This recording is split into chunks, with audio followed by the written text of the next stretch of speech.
کوزه ځه که نه بس قدمونو دغه د کابل او جلال آباد لویه لاره مکمل بنده ده. دا غر ښویېدلی دی. اوس هم تاسې غر په ژوندي بڼه ګورئ چې غر ښویېدلی غر روان نه ګورئ. دا تیږو ته دا خوا دا تیږې ګورئ تقریبا 3-4 ساعته کېږي موږ موجود اوسو. دغه تیږې را روانې دي.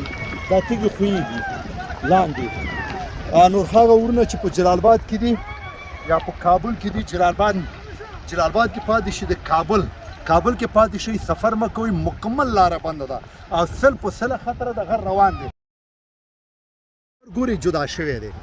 هغه غر خطره ده. دا غر ګورئ دا غر ښه وه دا دی که نه. دا غر وګورئ د غر ساحه چې ده دا جدا شوې ده. خو دې نه به ښایي چې سفر مه کوئ. دا تیږې وګورئ دغه راغلي لاندې پراته دي. دا تیږې راغلي دي دې نه راغلی دا لاندې صرف دغه څوکه پاتې ده.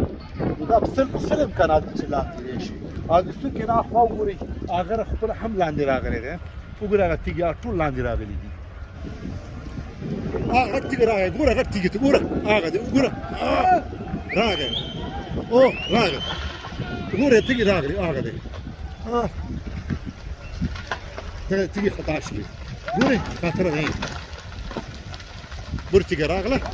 نو قدرمنو کوشش کوو د اپډیټ مونږ ورکوو تاسو ته خبر ورکوو چې سفر ونه کوي. ګورئ هغې بل تیږې راغلي هغې ساحې نه ګورئ بل تیږه نو قدرمنو مونږ لاندې ولاړ یاستو کوشش کوو چې دغه ویډیو مونږ تاسو ته راورسوو. تاسې خپله وګورئ او سفر مه کوئ. بل غر څوکه هم راغله سفر به ایسته شئ. ګورئ هغه بل سفر راغی ګورئ هغه تیږه هغه سیند هغه تیږه راغله. دا بل غر م روان دی. دا ګوره تیږه دا هم راغله. 15 منټه مخکې دا درد دغه نه وړوکی و. دا وړوکی و که نه؟ اوس په دې منټ کې دومره غټ شو. منټ کې دومره غټ شو. وګوره تیږه روان دی. تیږه وګورئ راغله لاندې. ونیو فوکس کړه تیږه ګوره راغله.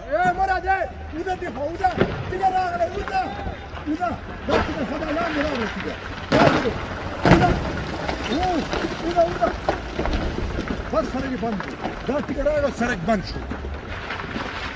مکمل غر روان دی. وګورئ دا وباسئ دا ګوره دې څوکې یې نیولی دی تر هغه څوکې پورې دا غر را روان دی مکمل. یا دغه منځ نو تقریبا زه چې کله راغلم دا درس کم و. دغه غر وګورئ دېکې لږ درد و. نو اوس درس زیات شوی دی.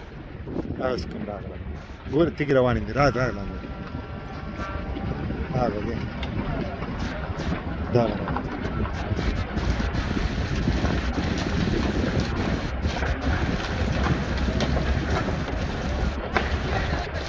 ګوره راغله مکمل.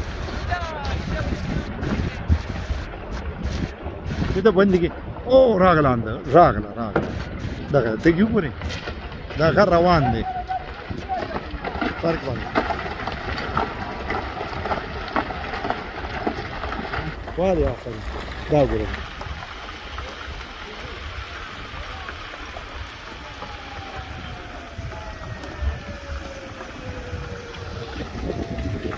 موږ د غر لاندې راغلو. غر لاندې ساده دغه تیږې راغلي دي. هغه تیږه وګورئ سړک یې مکمل بند کړی.